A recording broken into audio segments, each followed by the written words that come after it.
This week's episode was supposed to be about positivity. With everything going on in the world, I was really struggling to come up with a positivity episode. See, for me, that's how positivity works. You don't just fake it till you make it. Part of positivity is feeling positive, and it's part of an authentic feeling. I began to reflect on how to use this platform to discuss some of the issues that are going on right now. And I realized that I've had this conversation before, about a year and a half ago, with somebody named Gerald Jones. What I've done is I've recut excerpts of the interview with Gerald that I think are pretty important today, as he talks about Black history and Black business and how change needs to happen in our society. Please enjoy, and you are free to send your comments to me at hello@womenconquerbiz.com. Stay safe, everybody.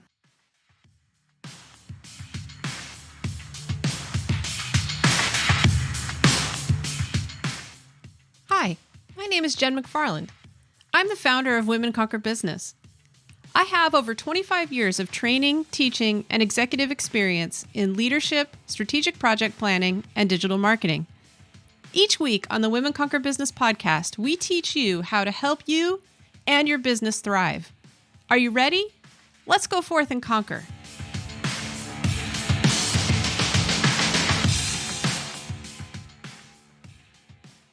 I can. So that podcast started about a year before it started. And everybody knows about this now, right? In July of 2016, July 5th, in fact, Alton Sterling was killed in Baton Rouge, Louisiana. We all saw the videotape, and then it was even plastered on the front page of newspapers the next day. And that next day, Philando Castile was killed in Minneapolis. And for some reason, and I know the reasons, at that time, I was really undergoing a transformation of heart. I just finished my bachelor's degree, and I was kind of going through a period of trying to, I guess, finally find who I am. But those things happened at a time where I was really, they shook me. And things like that had happened before, but those two really shook me. And I was free because I'd finished my degree and I was looking for my next project. And so those told me, whatever I do, it has to be in service to the Black community. And I want to change the outlook. I want to change the future. I want things like this to not happen. And then I started trying to process through my head, how do I see these things not happening? And so I just spent the next several months trying to figure out how can I use my skills and background to help.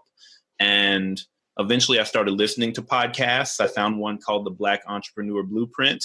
As I was listening to that show, I listened to an episode that played a speech of Dr. Claude Anderson, who has this concept called the 5 levels of control.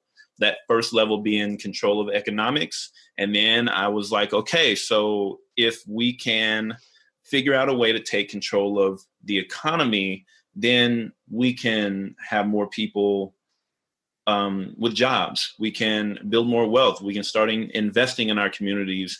Fewer people are going to be out on the streets, which means fewer people are going to be seen as threats, which means the police relationship with the Black community will eventually change if we only just start being able to depend on ourselves economically.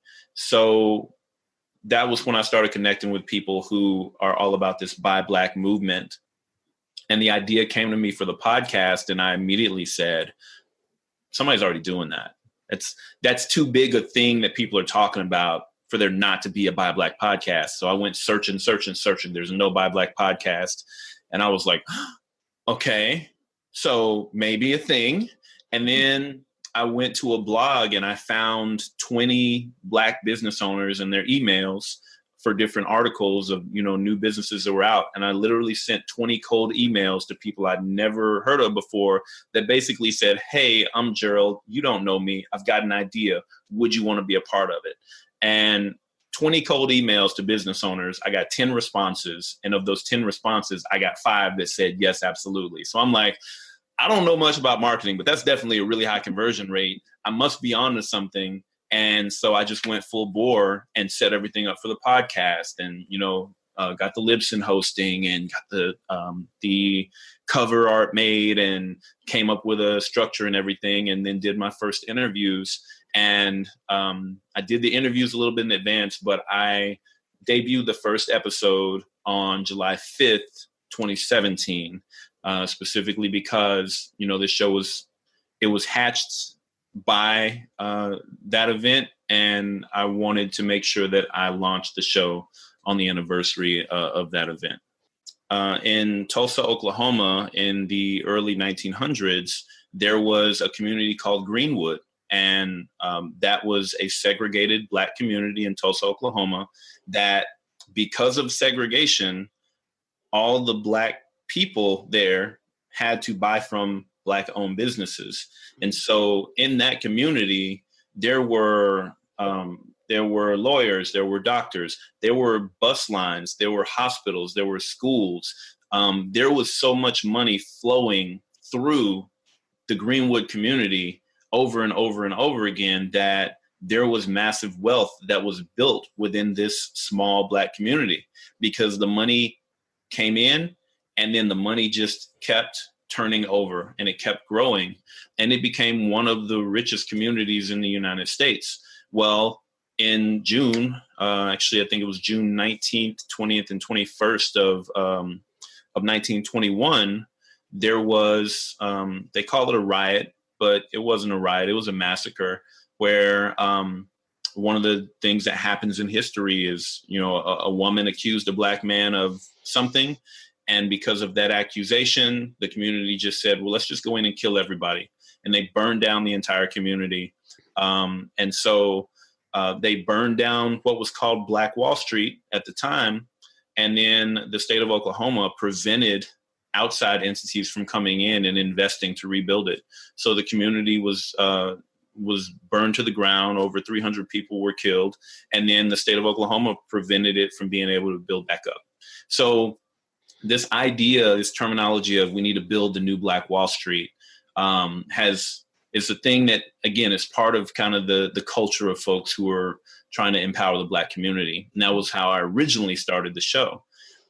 As I was building the show over the course of the year, I started noticing that the listenership and the folks who engaged with the show a lot more were those entrepreneurs and those business owners who either wanted to learn how to better start their business or grow their business, or who wanted to get to the platform to get a voice for their business.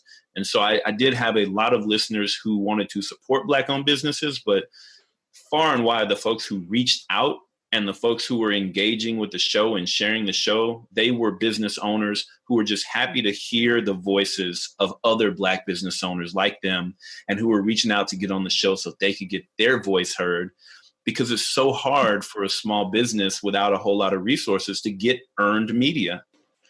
The natural tendency of people, of humans, is to gravitate to like people, right? And that's not just skin color. I mean, that's even among different ethnic groups who have the same skin color. We have cultural things in common.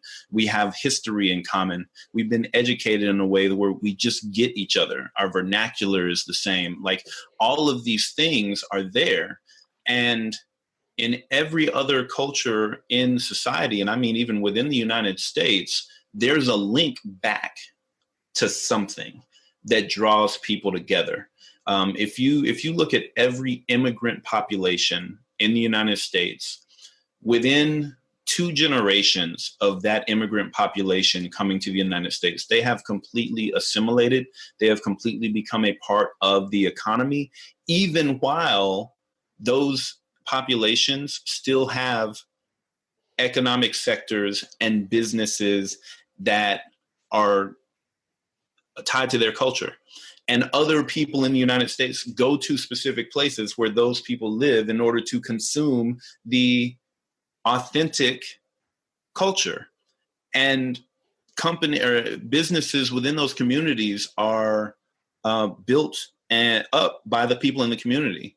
People support each other in their businesses in those communities. And it happens like that with every immigrant population. And that includes immigrant populations who come from Africa. Mm-hmm. But the Black American community, we don't have that link.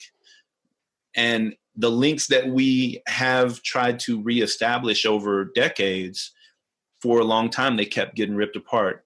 In the early 1900s, and I don't mean to go on a history lesson here, but when the great migration was going on, where Black people were leaving the South in droves because all this manufacturing was happening in the North and all of these jobs were available in the North. You mean I can do anything other than being a sharecropper who ends up further in debt at the end of the year with my family never being able to move up? Oh, we're packing up, we're leaving overnight, we're going. And so now you have all of these new Black families going into these places and they're competing for work with poor whites. Mm-hmm. And now that's when labor unions start being developed. Partially it's developed because the management is not being fair, but a lot of them were developed because we need to keep the Black people out. We need to make it where we can still get paid without them driving down our wages. And where that didn't work, that's when the violence came in. That's when, oh, this guy over here whistled at me. Okay, we'll kill all of them. And it happened over and over again and again. And the outcome, the long-term outcome of that is that every time that we started building community and wealth and this bridge to the next generation, someone would come in and literally burn it all down. And then once we got to the 1960s, and the Civil Rights Act was passed and the Voting Rights Act passed and the not the New Deal, the Great Society War on Poverty laws passed.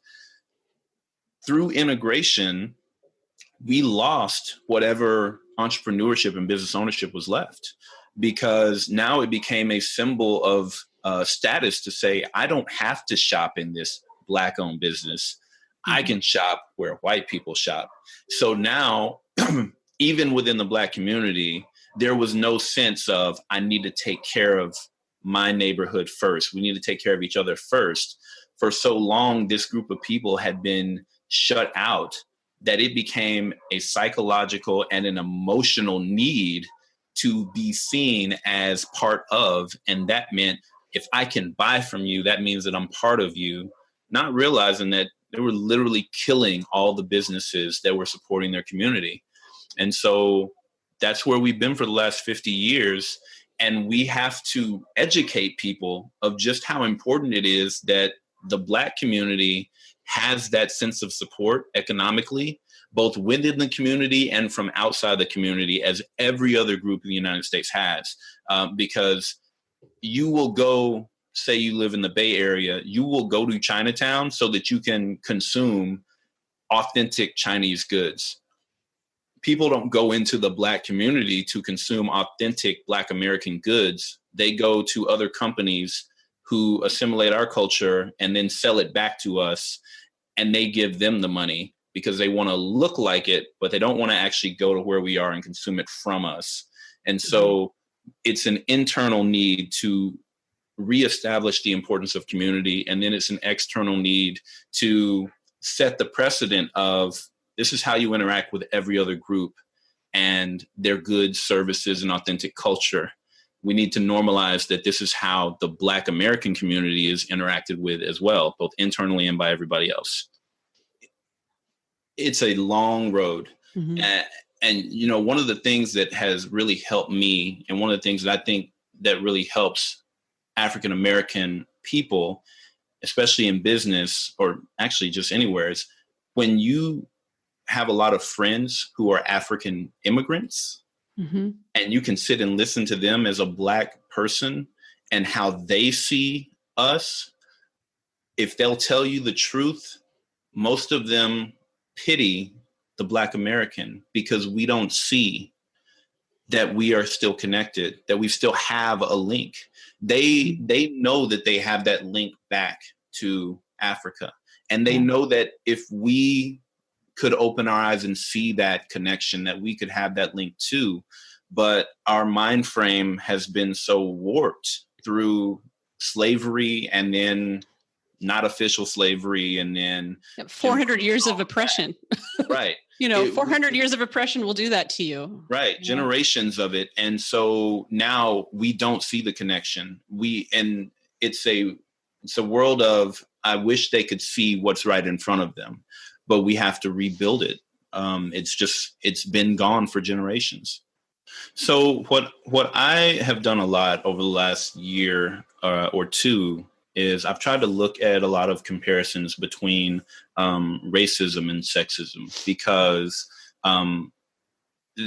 obviously everything is intersectional. Being a woman puts you at a disadvantage. Being of a particular race may put you at a disadvantage. Being a woman of a particular race puts you at a combined disadvantage. It's like, it's when you take... It's a multiplier effect. Yeah, and alcohol and a downer, and 1 + 1 = 4, right? Like I remember that in chemistry class. Right. This is why you overdose so easily if you do this, because you add one to the other. It's not 2, it's 4, and that's how intersectionality works. So when I look at things, and a lot of times when I have conversations with, especially with white women, I use a lot of these comparisons, and I've never been a woman. I can't speak to what it is to be a woman, but in a lot of cases, I just kind of wing it, and I substitute misogyny for racism, and I substitute woman for black, but I use the exact same words of a thing that happened to me. Mm-hmm. And the heads start nodding. It's like, that happens to me all the time. And I'm like, and what do you think? Freaking sexism. I'm like, exactly. That's also how racism works. Power treats the disadvantaged in very similar ways. We just call it different things. And so I think one of the biggest things is just recognizing that, when you have a system that was originally built such that only land-owning white males had a say in anything, it's really hard to, first of all, you have to recognize that every other law and practice and cultural norm underneath that original document is also built towards that. Mm-hmm. And so it's hard to take that and over centuries to pull that stuff out. But it also becomes so normal that the people who are within that group, which today would be, kind of your white Christian male, that the people in that group, it's impossible for them to see that there's a disadvantage even to the white Christian woman, right? Because they just think it's normal the way that we do this thing. And then as you go further down the line, the disadvantages stack, and really the disadvantages just come back to these cognitive biases that people have. I would say by and large today, most of the people in society that you talk to, if you just ask them survey questions and said, should things be like this and should things be like that, most of them would say it should all be equal, and they would genuinely mean it. There's only really a few buttholes out there. But most of those people also don't realize that things aren't that way. They don't realize when they're saying or doing something that is shutting a woman out. They don't realize that the 22% of women in tech are probably more competent than 90% of the men in tech, because to be a woman getting into tech, you have to give them no reason that they could possibly discount you. You have to be better, because then it's like, oh, well, I see why she's here, because she's almost as good as me. No, she's better than you. Yeah. Way better. Because otherwise she wouldn't have gotten through the door. And like we said, with the 1 + 1 = 4, when you are a woman, when you're a woman of color, when you are a LGBTQ woman or man of color, if we're talking about trans, then it just stacks and stacks and stacks. And in order to get yourself through that door, you have to walk in more qualified than the person who's probably leading the entire thing just to get entry level. And the folks who are in charge, they look at that and say, oh, well, that person actually met our minimum qualifications, not realizing that literally the standard that they required of this person is nowhere near the standard that they required of the guy who they just literally looked and said, he's got a nice face and he finished college. Here's a job. It's so true. A lot of times you suspect it's there, but you can't prove it. And so you don't want to say anything about it because you can't. But I had something happen a few weeks ago. My youngest daughter, 6 years old in the first grade, she came home and she said that she got kneed in the stomach by a little boy at recess. And so she was fine. We talked to her. We asked her what happened. We asked her what happened with the teacher, blah, blah, blah. And she said she had never had a problem with this kid before. He wasn't a kid who picked on her. He wasn't a kid who picked on people. But apparently he was mad about something. She was the closest person. He just decided to knee her in the stomach. So send an email to the teacher to ask about this event. She sends an email back saying, oh, yeah, this happened. I talked to her after. I talked to him after. I made him apologize. And then I gave him consequences afterwards. And I'm like, okay, if anything like this ever happens again, we need to hear it from you before school is out, rather than my 6-year-old coming home and saying, hey, violence was done to me today, and me having heard nothing about it from an adult. So we just had our parent-teacher conferences this week, and I brought that back up. And I said, I don't need to know how this child was disciplined, but I do need to know, were his parents told what he did? No. Because he's a good kid and we've never seen anything like this before. And he's just such a sweetheart and we took care of it. And so, and I'm like, wasn't a big deal that this kid kneed my kid in the stomach because he'd never done anything like that before. So now there's no paperwork. His parents don't know what he did. And if this pattern of behavior continues, no one is there to correct it. No one is there to say, what's going on in your life that you think this is how you deal with anger? And because he's a good kid, we don't say anything to his parents. Again, I can't say sexism. I can't say racism. I can't go in and say, if that had been one of my kids, you would have been trying to kick him out of the school, because I don't know. I don't know if that's just how they deal with all kids who are violent in that school, but based on the policies I've seen, no. But it's one of those things where you can't say, if it was my kid, you would have done this, because I don't know, because my kid wouldn't have done that. But I know that you should have done something different. And I suspect that the reason you didn't was an unconscious bias towards, but he's just a sweet little boy and he's never done this before.